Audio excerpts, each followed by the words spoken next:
Hi everyone, it's Tyrone from tyroneshum.com and welcome to a dedicated channel where I talk about outsourcing, automation and lifestyle design. Today's a new podcast and I wanted to get Owen, McGab and Gowie onto the phone today, and he's a special guest all the way from the States. And the reason why I actually wanted to get Owen onto the call today was I wanted to share with you his story on about his journey on outsourcing. And Owen actually contacted me to do an interview and talk about outsourcing for his also blog as well. So I thought, let's get Owen back onto the call as well today and have a chat to him and just get him to share a little bit more about his story, because he's got a very interesting story to share with you.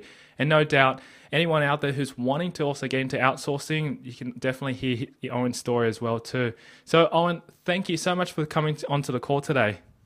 Thank you very much for having me. And just so the audience know how to pronounce my last name, I know it's a little bit difficult in the mouth to pronounce, but it's Owen McGab Enaohwo. So that's the right name. So I apologize for the mispronunciation. No problem. No, everyone doesn't pronounce my name properly as well too, so don't worry. Well, Owen, I just wanted to find out a little bit about you. Previously, when we were having a chat as well, you talked a little bit about your involvement in real estate and also outsourcing. Maybe share with the audience what you've done as well, and how did you get to this point as well? Definitely. And I started out as, in outsourcing, not actually in outsourcing directly, but what happened was I started out in real estate as a real estate investor and also an agent, so basically trying to wholesale deals to, other investors who are looking to buy properties for, really pennies on the dollar. So what happened is I go out there into, Baltimore and all this neighborhoods here where they have properties that are a lot, old properties. They need to be, rehab and, secure the contracts with the actual owners of the homes, and then, basically get the home under contract. And it's called flipping a contract, so wholesaling a contract. That's basically how I started in real estate. And to cut a long story short, into real estate, I got also involved as a real estate agent, was helping the homeowners, help them negotiate their short sales, basically whenever a home is in, for, basically they've not been paying their mortgage, so the home is now in default, so they need somebody, an agent, to help them negotiate with their lender on a short sale when the lender is basically selling the home for less than what the home, what the mortgage is owed on, basically because the value of the home has been reduced, it's fallen anyways. So how I got into outsourcing as a result of that was because of the way the market was, because of foreclosures and all that, a lot of lenders had a lot of bad notes, basically non-performing notes, as it was called. Basically, the mortgage and the homeowners were not paying the mortgages. So to the lender, from the lender's point of view, the paper is bad. It's costing them money anyways. So what I started trying to do was trying to get into that business of buying the paper, the non-performing notes, and now basically become the lender myself. Basically trying to instead of buying the home, trying to buy the paper at pennies on the dollar. But when I got into that business, what I realized was that to play that game, you need to be, $1 million guy. And, I didn't have the ability to play that game on that level. But so I said, you know what? I have been wholesaling properties for, basically going and getting contracts on properties for pennies on dollars and wholesaling it to other investors who wants to do the rehab. Okay, maybe I can do the same game on this. Now I'm not trying to buy property, but I'm trying to wholesale paper, which is the non-performing notes that I secure from the lenders on pennies on dollar. So what now happens when I got into that business, I realized that most of these lenders were not trying to sell the paper as in one property note on a property one at a time. No, they were not trying to do that. They were trying to sell in chunks, like in bulk, basically $1 million deals. So I figured, I can't do that. Best thing for me to do is figure out a way in which I can, negotiate the deal with them as if I was trying to buy it, right? Yep. And secure the whole transaction, even though it was, a bigger, high amount transaction, secure it for pennies on the dollar, and basically do the same thing, which is broker the notes to a buyer who is actually going to buy the notes themselves. So that's how I got it started with the non-performing note business. But what I quickly realized was that the way the lenders are set up is that they have what I call gatekeepers. Basically, you have the asset manager in the bank, and they have all these people who I don't know, for some reason or the other, you think they have all this bad paper that people are calling you to sell this bad paper. You're willing to just give it to people, but they try and hide, and it's difficult for you to get a hold of them. So you have to do a lot of follow-up after follow-up, trying to wade through the gatekeepers to get to the right person. And when you finally get to the right person, it's a whole bunch of another follow-up just to get them on the phone and, you know, start the process of actually negotiating on paper. That's if they even have paper in the first place. And mind you, I was doing all this so that I can send the information over to my buyers, the actual buyers who were going to be buying this thing down in, you know, $1 million chunks and stuff like that. So it got to a point where, you know, it was really time consuming to do that. You know, that whole follow-up process became mind-boggling. And it also happened that a couple of weeks when I decided that maybe I had to find a way to have someone help me with a task, I had read Tim Ferriss' book, which is The 4-Hour Workweek. Right, so the whole idea of outsourcing and you know, having someone help me with a task became clear to me. So I said, you know what if I find somebody to help me with this process of trying to find these non-performing notes, so that I can step out of the process. They will do all the follow-up with the lenders, the gatekeepers, and all that, and get me the right asset manager at the bank. And then when they get the person the asset manager, I would now step in, do the negotiation, and hopefully get access to the pools of note. Or if I didn't have access to it, then the virtual assistant will do the follow-up with the asset manager and continue that process until we have something. And that way I can take myself out of the time-consuming process. And so the journey of the outsourcing began for me. Wow, that's really interesting, because what you're being able to apply outsourcing to is something that you don't really see really much in front. These are all sort of behind-the-scenes type of things. And I guess in that situation, is that something that is a standard thing that happens in the transactions that you do? Or is it just because it's such a specialized industry that you're in that you have to go through this whole process? Well, that's the thing, is that, you know, first of all, in the industry of non-performing notes, the issue is that you run into a process where a lot of people are out there posting that they had, you know, access to these pools of notes to sell to these big buyers, right? But the reality is that they were just in a daisy chain. That's what the industry calls it. Basically, everybody's claiming to have something.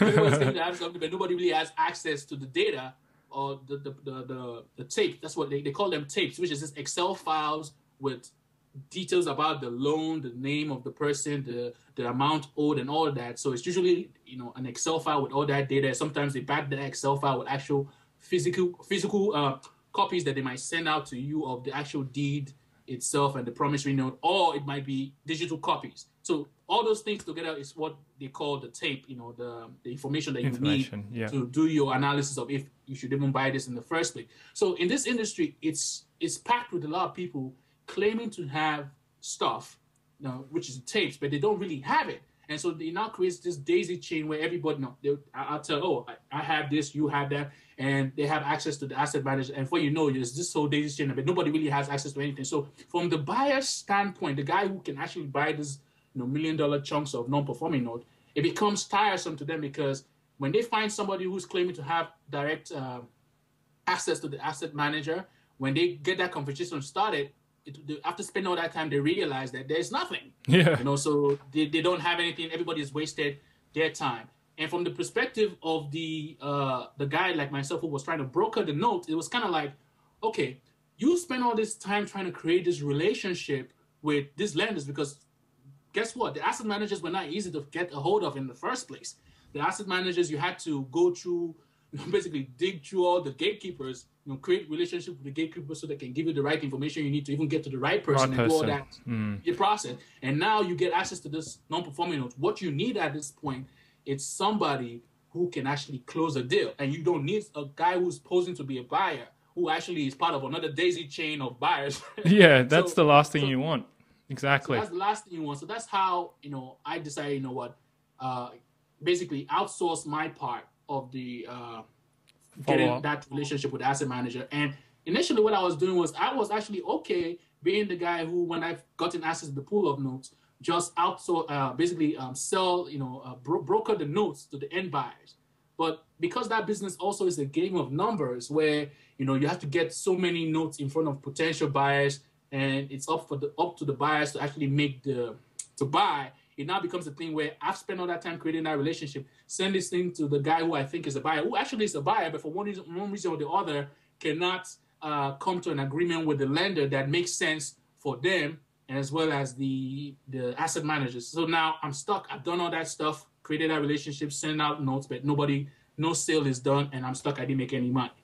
Which is quite frustrating, I can see from that. And that's the reason why this kind of process is it's a system, by the sounds of what you've done, is a system that you've got in place. And from that system, you've got to be able to get someone else to do it, because it's either you do it yourself and takes a lot of your time, or someone else who can actually handle this, such as a virtual assistant. But the first thing I guess I just wanted to know was, when you first decided to go and look for someone to outsource to, and as you said, you've read it through, the 4-Hour Workweek from Tim Ferriss, what struck you as being the most difficult thing to do at first to be able to outsource? I guess for me, the most difficult thing was knowing that if I'm going to have somebody do this work in an industry that is very niched, in the sense that you really have to understand what a non-performing know how to speak the way to the asset managers in the language that they understand, right? Because this is a very niche whole process now. It's a very specific. It's very specific. So I had to figure out how to take myself out of the picture and say, if I was talking to myself now and trying to tell myself how exactly I do what I do, which is very time consuming at this point, how do I train that person, get all the information to them so that they understand, and get them started with the process. So the way I first of all started with the thing was, I started from the not really talking about the scripts I use and how I talk to them, but really started from the higher level of, why am I doing this in the first place?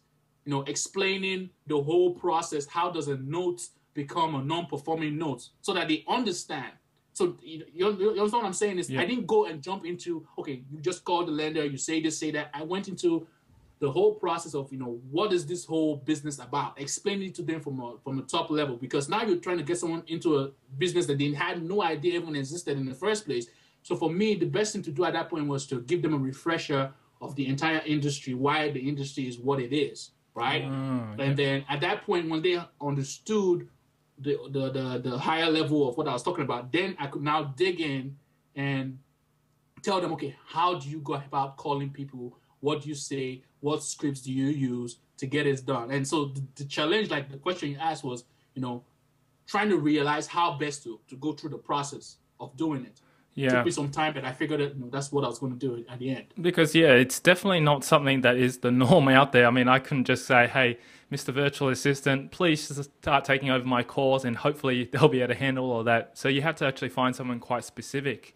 And when you did start to outsource this, where did you go to find them? Well, that's a good question too, because for me, I said, what, why don't I start with the U.S., but, and no issues with that. But when I realized, this is a business where I'm trying to create relationships with these lenders, get access to these pools of notes, and sending it out to my buyers, hoping that they buy. I already have all these numbers going against me. Last thing I want to do is be draining the pocket. Yeah, of course. Of what I have. So at that point, getting a U.S. person to help me out was not an option, because it wasn't an affordable option based on what I was doing.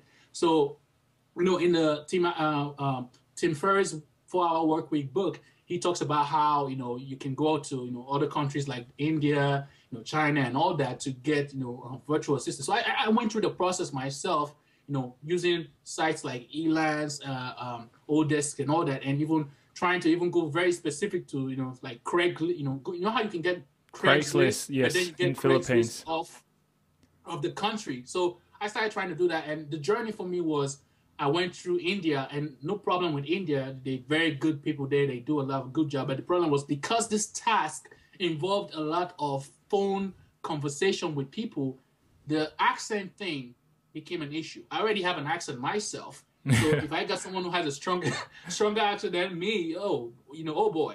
Because we're dealing with asset managers who were trying to be very difficult for one reason or the other to get a hold of. Yes. So I was trying to find something that would reduce that friction. And, the accent thing might have been a friction. That was, what my own observation was. So I said, that didn't work for me. And China, going to China to do what I needed to do, it didn't work for me as well. So somehow I found about, Philippines, And I tested it out, so that they made sense for me, because what I found out that the accent, some of them even can speak, clearer English than myself. Their accent was really very good, so it really worked for what I was trying to do. Not only was it affordable because it was out of the country, but also the accent also helped because Helped as as well. you know, Philippines English is their first language as well. So Exactly. it was a match made in heaven at that point. Well, talking about affordability, could I ask you, when you first started to outsource to India and then afterwards to the Philippines, what kind of rates were you able to achieve with that as well? Definitely. I mean, the thing with rates is really depending on several different factors. Because if you go to companies that provide the virtual assistant services, it's still going to be way affordable than in the U.S., but it's not going to be as affordable as if you went and really got that person that is working for you from their own home. So so you understand what I'm saying? So because the people, if you're going to a company that provides virtual assistant, they have to make profit too. Definitely. So it was in a sense affordable, but not as affordable for me as what I needed to, which was to get the virtual assistants to help me from their own home as well. So the rates I was getting from people in the that were working for companies in Indian outsourcing companies, I was thinking something around $6 to $5. That was the rate, right? That's really good and still. Then, yeah, which is good. And then also the rate of the people who were working from their home, we're talking about less than $2. Less than $3 in that range. So it really depends on what you get. But then it now becomes a thing where yes, you're getting a company that provides the service, telling you that okay, if your virtual assistant does not show up and does not work for you for one reason or the other, because we're taking the time to learn your entire system and all that, now they have a backup for you, and all this other stuff makes that benefits for you to go with them.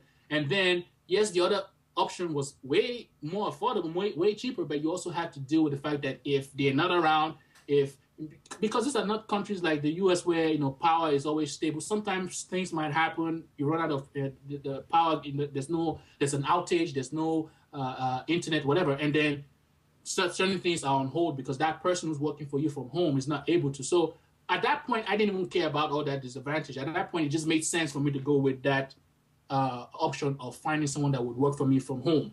Definitely. I think that's interesting. And when I first started as well, I think I was able to get about a rate of about $5 per hour from India as well. And we're talking about hourly rates for people who are thinking it's not $5 per month. So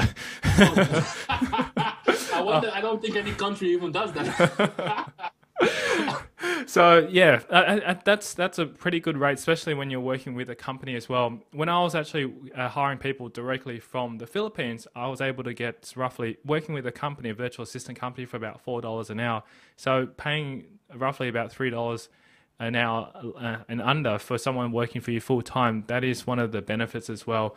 And power shortages do happen, but they don't happen that often. And I got to say, I'm not too concerned about that. The main thing is, as long as you've trained them up well, and also too that your virtual assistants work with you on a regular basis, they'll be able to follow up with the work. And that's what I found. If they're not available on there, they've always got work offline anyway. So that's really good to hear. Really, really good to hear.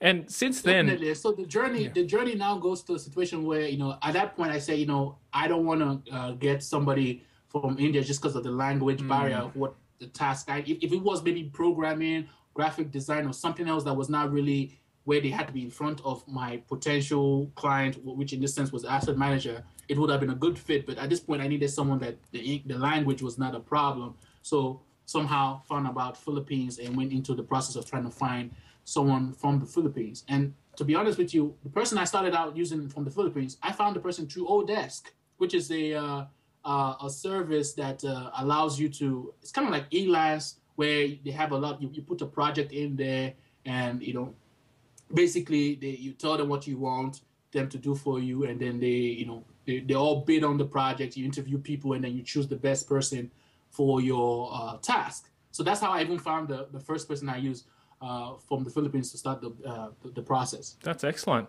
So from there, since you've had them, what exactly are they on at this point in time? They're working for you full-time, part-time, or are they on a contract? Okay, so in regards to those people I hired from the Philippines for that very task, at this point right now, they're not working for me for on that part of the business though, for doing non-performing notes because I don't focus on that anymore. So if I would permit me to say the complete story, so what happened was it now got to a point where because the business is a game of numbers where you're trying to match the buyers with the non-performing notes, and it now became a thing of numbers where you're sending out these non-performing notes to potential buyers and they're not buying. So you're creating all these relationships, and maybe 1 in 10 or less, or even worse than that, don't get closed. So for me, the thought dawned on me. I was like, you know what? I already have this virtual assistant trained on how to handle this very niche industry. Why don't I take myself out of the picture and instead of be the guy who's the broker, who's being paid a percentage of what the trade, if the trade happens, why don't I take myself out of it? And there's a certain amount in which I'm paying the virtual assistant. I can still make a profit, a spread that is constant, that is I know that's coming in continuously, but it's not going to cost the end buyer as much as if it was a trade of the non-performing note itself and they were paying me a commission. So I started pitching the ideas to my buyers. I said, you know what? Take me out of the picture.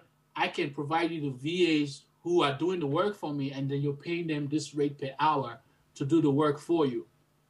So do you understand? So this is how. So in the said, you turned your clients over to process of becoming a provider of virtual assistants. Yep, I gotcha. So that worked out really well for you. So instead of just, I guess, firing your virtual assistants or allocating them somewhere else to your business, you actually sold them, or not sold them, but offered it to your clients as well. And that's from there. So offering to your clients then, and you offered them to as a rate, are you obviously making a margin on top of that to be able to keep these virtual assistants going as well? Definitely. So it works out for everybody where, they were getting what they wanted because it's the same rates that they were charging me when they were just my VAs. Yep. And now the clients it's working out for them because the clients won't have to pay me that huge amount in terms of a trade where they're brokering. If a trade gets done, they give you a certain percentage. They won't have to do that now. They pay per hour for a rate that they felt, to them it made so much sense because a lot of them had been staff in their office, and if they tell you what they were paying them and what I'm telling them to pay my own people, it just made so much sense for them to just go ahead and use the service. That's a really interesting story. So from doing the business yourself from real estate and hiring your own virtual assistant to actually outsourcing it and giving it to your clients. That's how I got involved in the process. That's why if anyone were to look at my website, most of the testimonials you will find are from people in the real estate note buying business because that's how I started. And so the thought now started occurring to me is, this whole thing really came about because I took the time to systematize what I was doing, taught the right people that I hired on how to do it. So if I can figure out how to get into other business, other entrepreneurs that are taking the time to systematize what they're doing, right? Yep. Then we can do the same process of learning what they do and train the VAs on how to do it. And that's how I got into this business. That's really amazing. So for anyone who's actually interested in outsourcing their business as well, or wanting to just go down and maybe a similar path, not necessarily real estate, but just starting out in their business as well, what's probably your number one tip you can give them from your experience? Definitely. I would say look at it from the perspective of, kind of look like a 360 degrees look at your business. What is your business like, and what are the different things that you do in your business? What are those things that really bring the income in, and those things that are not necessarily bringing in the income, but are necessary for your business? So you want to start figuring out, okay, which ones are necessary, don't bring the amount of income, the income producing activities, but are necessary. Those ones you now have to figure out a way in which to systematize the process so that you can hand it over to somebody to handle for you, to handle the task. But then you also have to realize that there's several things that you know how to do in your business and that are kind of quite administrative tasks, and there's certain things that you don't know how to do but are necessary for you to find someone. So that's where you go ahead and look for a specialist to handle those tasks. Yep. So You understand what I said? Yeah, so basically anything that's income producing, you want to keep for yourself to do, and then the tasks that are administrative, they're not income producing, you want to outsource. And that's probably your number one tip to be able to provide for readers and listeners. And I appreciate that's a really, really good tip and very powerful point as well too. Just curious as well, Owen, what kind of projects are you currently working on at this point in time? And we're actually recording this just before the new year as well too, so it's nearly nearing the new year. So obviously, what's some of the upcoming projects you're going to be doing for 2011? That's a good question, and we started out as working for people in the note buying business. So basically, you think of them as bankers because they're buying notes from banks, and when they buy the notes, they become bankers. So we started out in that industry, and I started going into more of a administrative kind of provider where we're looking for work that the client knows how to do. It's administrative. They can spend some time to show us how to do it, be it data entry or some kind of processes that they need for their business. And now what I'm moving forward to now in the future is really more about, even very, very specialized type of activities where some might say it's not really a virtual assistant. They might say it's a virtual specialist. So one of the things that I'm having a lot of people ask about is social media marketing. They're seeing how I'm doing some of the blogs and all these things that I'm doing, and they want to, how do we do it for our business? So my thing is going out there to find the partners that I can use that already have that skill set, incorporate them into as part of my team, right? Yep. And offer that social media marketing services to clients in the future. So now we're going from administrative tasks to more of social media stuff. So I'm basically trying to find different niche services that we can create and add to the team and basically increase that portfolio. One of the things that I'm actually looking for is a team of people that I can actually outsource SEO work, because I have a lot of people that are interested in stuff like that. So that's another thing that is on my list of things to do, is find the right partners in these countries that have the skill set to provide SEO work, and we can add them as part of the team. That sounds great. Yeah, that sounds great. So basically, you're looking at doing consultancy work for both social media and also SEO for next year, and have them all outsourced over, say, the Philippines and stuff like that. No doubt, I can definitely assure you that you're going to be able to find them. It's just a matter of looking and finding the right people next year. There are plenty of them. I can guarantee you that, because I've got a few as well. Definitely. And the benefits really to the people is that, you can actually go ahead and do a lot of the things that I will provide yourself, but it would involve you taking that time and to create those relationships, taking that time to make those mistakes, or finding the right partners.